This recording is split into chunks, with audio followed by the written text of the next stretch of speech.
going to learn how to fold a fat quarter into a triangle. Yeah, so you already cut fat quarter. I'm going to fold it salvage to raw edge, so that way. Yeah.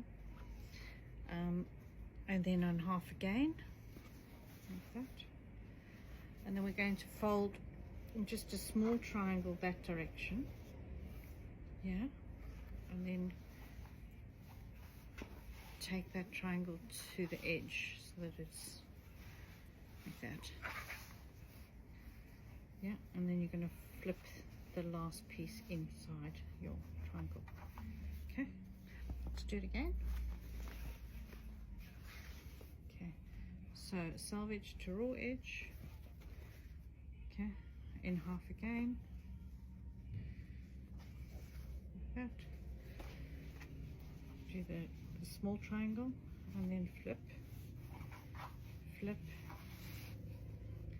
flip, flip, and then tuck in. Done. And you can stack them